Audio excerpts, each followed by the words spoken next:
अस्सलाम वालेकुम स्टूडेंट्स। आज जो हमने पढ़ना है वो है एम्स एंड ऑब्जेक्टिव, पेडागोजी और एवोल्यूशन। सबसे पहले हम देखेंगे एम्स एंड ऑब्जेक्टिव्स क्या हैं। एम्स एंड ऑब्जेक्टिव्स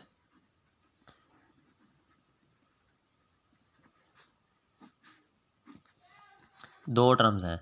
अक्सर हम इनको क्या लेते हैं कि एक दूसरे के हम सिनोनिम लेते हैं कि एम्स क्या हैं, ऑब्जेक्टिव्स क्या हैं, लेकिन इनमें बहुत ज़्यादा फ़र्क है। कैसे फ़र्क है? मिसाल के तौर पे एक ये लगा लें, आपके सामने ये एक मकान है, ठीक हो गया। आप यहाँ पे खड़े हैं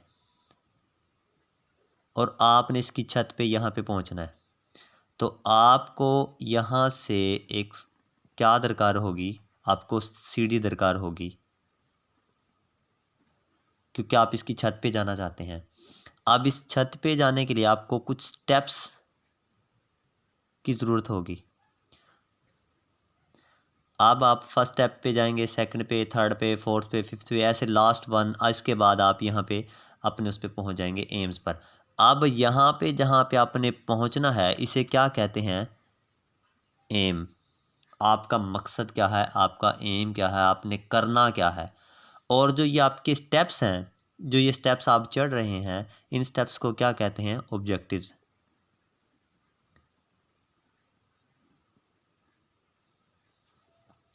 यानी ऑब्जेक्टिव्स वो हैं छोटे छोटे पार्ट्स, छोटे छोटे जुज़, जो हम अपने एम्स को हासिल करने के लिए, जो हमें अपने एम्स पर पहुंचने के लिए हमें जिन चीज़ों की ज़रूरत होती है, या जो रिक्वायरमेंट होती हैं, जो प्रोसेस होता है, उसे हम क्या कहते हैं? वो हमारे ऑब्जेक्टिव्स हैं।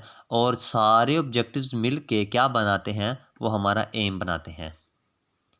अब हम इसी को, जैसे मिसाल के तौर पे आप लोगों की बीएस प्रोग्राम है। अब बीएस का कितना दौरानिया है? उसका है 4 ईयर्स। अब इसी को लगा लेते हैं कि इसका 4 ईयर्स है, इसके सेमेस्टर बनते हैं 8, 1 2 3 4 5 6 7, और ये लास्ट वन 8। अब आपने एम क्या बना लिया कि आप लोगों ने बीएस करना है, ठीक हो गया। आपका एम ही आएगा कि आप लोगों ने बीएस करना है। यहाँ से आपने स्टार्ट लिया, आप यहाँ पे खड़े हैं, यहाँ से आपने स्टार्ट लिया, आपने फर्स्ट सेमेस्टर क्लियर किया, सेकंड सेमेस्टर क्लियर किया, थर्ड क्लियर किया, फोर्थ, और उसके बाद फिफ्थ, उसके बाद सिक्स, उसके बाद सेवन, उसके बाद आपने 8 फाइनल करने के बाद आप क्या हो गया? आपको अपना एम मिल गया। एम क्या था? आपने अपना बीएस कर लिया। तो ये होते हैं एम्स एंड ऑब्जेक्टिव्स। यानी एम्स वो होते हैं जो हमने हासिल करने होते हैं, जिसके लिए हम तगोदो करते हैं, जिसके लिए हम मेहनत करते हैं। और ऑब्जेक्टिव्स क्या हैं? वो छोटे छोटे पार्ट्स होते हैं जिनसे मिलकर हमारा क्या बनता है? हमारा एम बनता है। अब इसको थोड़ा सा और ब्रीफली एक्सप्लेन करते हैं कि जैसे मिसाल के तौर पे एक जर्नली मिसाल है। आप चाहते हैं कि आप लोग पीपीएससी का इम्तिहान पास करने के बाद आप लेक्चररशिप के लिए अप्लाई करते हैं। क्या हम लेक्चरर बनना चाहते हैं? तो उसके लिए एक प्रोसेस होगा। क्या प्रोसेस होगा? मिसाल के तौर पे एक स्टूडेंट है, वो 10th क्लास का है, अभी वो 10th क्लास में पढ़ रहा है। तो वो मशवरा लेगा, उसके दिल में आएगी, उसने अपना एम बनाया, उसने अपने सामने अपना एम क्या रखा? टू बिकम ए लेक्चरर, कि वो लेक्चरार बनेगा।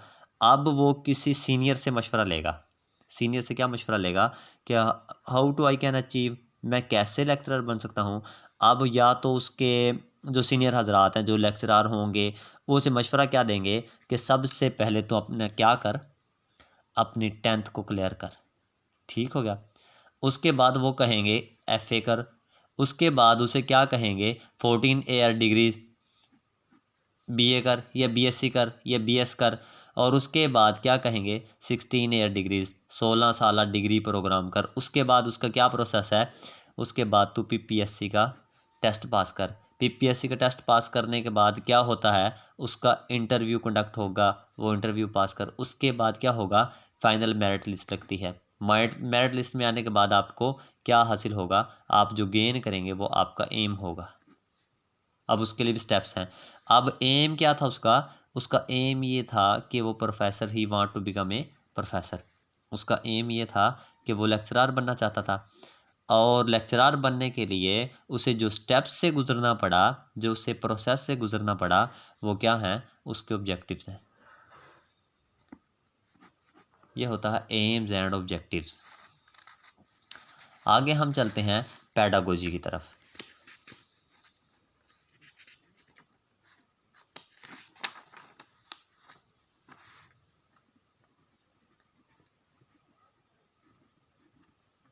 पेडागोजी क्या है? हम सिंपली कह सकते हैं कि पेडागोजी एक ऐसा, पेडागोजी से मुराद तरीक़ा तदरीस है कि हमने किस तरीके से पढ़ाना है, इंटरेस्टिंग वे, पढ़ाने का क्या तरीक़ाकार है। अब मिसाल के तौर पे आप लोग पढ़ रहे हैं एजुकेशन, अब पेडागोजी ये होगा, what is the process, what is the teaching method. Teaching method,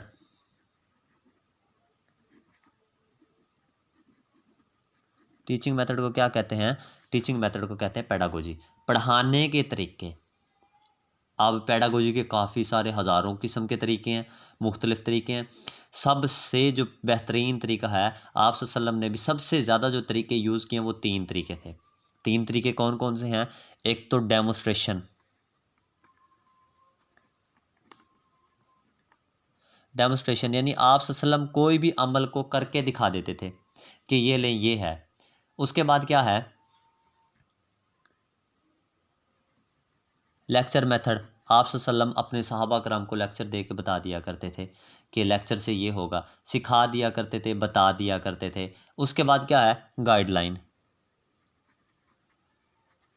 facilitator, facilities दे देना, फैसिलिटीज़ देना, ओकेजन दे देना, मौक़े दे देना कि ये लें, आप इस तरह ये कर लें। अब डेमोस्ट्रेशन क्या था? मिसाल के तौर पे अब जो अक्सर हम लोगों ने एमफिल फ़िज़िक्स भी देखे हैं, अब क्या हो रहा है, हालांकि फ़िज़िक्स में हम अक्सर पढ़ते हैं इलेक्ट्रॉनिक्स, इलेक्ट्रॉनिक्स टोटल के टोटल बिजली पे मुनहसिर है। अब हम इलेक्ट्रॉनिक्स में क्या होता था, इलेक्ट्रॉनिक्स में ये भी देख रहे होते हैं कि बिजली कैसे बनती है। वोल्टा सेल हमने पढ़ा, वो बैटरी पढ़ी, बैटरी पढ़ने के बाद हमने एसी करंट को डीसी करंट में तब्दील करने के तरीके पढ़े, बहुत सारी चीज़ें हमने इलेक्ट्रिसिटी के बारे में पढ़ी। यहाँ तक कि हमने रेडियो के बारे में पढ़ा, टेलीविज़न के बारे में पढ़ा और इलेक्ट्रोमैग्नेटिक फील्ड के बारे में पढ़ा, बहुत कुछ इलेक्ट्रिसिटी के बारे में पढ़ा। क्या अब ये एमफिल वाला बंदा क्या कर सकता है? क्या अगर कोई सिंपल या हमारा टीवी वगैरह ख़राब हो जाए, क्या ये इसे सेट कर सकता है? हालांकि इसने मुकम्मल पढ़ी हुई है फ़िज़िक्स, इलेक्ट्रॉनिक्स की मुकम्मल पढ़ी हुई है, नहीं कर सकता। क्यों नहीं कर सकता? क्योंकि उसने डेमोस्ट्रेशन नहीं ली हुई, प्रैक्टिकल नॉलेज नहीं है, लर्निंग बाय डूइंग।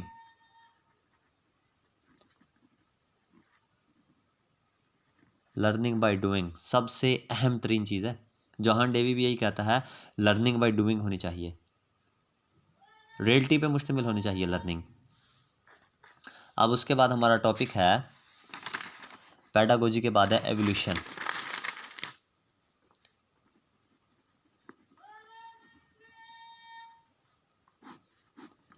एवोल्यूशन का मतलब होता है जायज़ा। जायज़ा किस किस्म का जायज़ा? हमने ये जायज़ा लेना होता है कि आया हमने जो कुछ पढ़ाया है, स्टूडेंट्स ने जो कुछ गेन किया है, निसाब दिया है, उनके एम्स थे, उनके ऑब्जेक्टिव्स थे, आया उन्होंने कब और कैसे और किस हालत में है, वो किस तरह वो आप लोगों को, यानी आप लोग उसमें क्या कुछ कैसे पोजीशन पे हो। मिसाल के तौर पे जर्नल मिसाल है, अब हम लोग पढ़ रहे हैं, पढ़ते पढ़ते आज ये हमारा बिल्कुल लास्ट फर्स्ट जो हमारा चैप्टर था, फर्स्ट चैप्टर का हमारा ये लास्ट टॉपिक है एवोल्यूशन। अब एवोल्यूशन क्या है कि अगर हम ये पिछले जो हमने मुकम्मल के मुकम्मल चैप्टर पढ़े हैं, अब ये देखने के लिए कि स्टूडेंट्स ने कितने फ़ीसद गेन किया है, कितने परसेंटेज उन्होंने नॉलेज गेन किया है, उनकी परसेंटेज निकालने के लिए या ये देखने के लिए कि स्टूडेंट्स कितना हासिल कर रहे हैं, तो क्या होगा, हम उनका क्या करेंगे, एवोल्यूशन करेंगे, उनका जायज़ा लेंगे, उनको जांचेंगे, उनको नापेंगे। एवोल्यूशन के मेन जो तरीके हैं वो असल तरीक़ेकार 2 हैं। एक है स्यूमेटिव एवोल्यूशन। स्यूमेटिव एवोल्यूशन जो क्या होता है, स्यूमेटिव एवोल्यूशन होता है जो सबसे एंड पे, यानी साल के अख्ताम पर, जैसे आप लोगों का सेमेस्टर ख़त्म हो गया, सेमेस्टर ख़त्म होने के बाद सेमेस्टर में आप लोगों के 2 तरीके से पेपर होते हैं, एक मिड टर्म का, एक फाइनल टर्म का। जैसे मिड टर्म की आपकी जो डेट थी, मिड टर्म की डेट आपकी वो फाइनल हो गई, यानी आप लोगों ने अब मिड टर्म का पेपर देना है। तो ये मिड टर्म का जो आपने पेपर देना है, मिसाल के तौर पे आज आपकी ये डेट ख़त्म हो गई, तो इस दौरान के इससे पहले पहले जो ये आपका एवोल्यूशन लिया जाएगा, आपका जायज़ा लिया जाएगा, वो सम्यूटिव एवोल्यूशन होगा, जो इख्तामी तौर पे जायज़ा लिया जाता है, एंड तक जायज़ा लिया जाता है। और एक जायज़ा होता है जो दौरान लेक्चर ले लिया जाता है। मिसाल के तौर पे लेक्चर लेते लेते कोई स्टूडेंट से सवाल कर लिया जाता है कि आप क्या कुछ गेन कर रहे हैं, आपकी इंटरेस्ट कहाँ तक है, आपने कहाँ तक ये इसमें ग्रास्प किया, आपने सीखा कहाँ तक, क्या क्या पॉइंट सीखे हैं। तो इसके लिए हम क्या करते हैं, एवोल्यूशन, इस चीज़ का नाम जायज़ा, जो हम जायज़ा लेते हैं स्टूडेंट्स की तालीमात का, स्टूडेंट्स को जांचने का, स्टूडेंट्स ने क्या गेन किया है, स्टूडेंट्स क्या हासिल किया है, तो इस चीज़ का नाम हम एवोल्यूशन लेते हैं। तो स्टूडेंट्स ये आज हमारा चैप्टर क्लोज़ हुआ, फर्स्ट चैप्टर।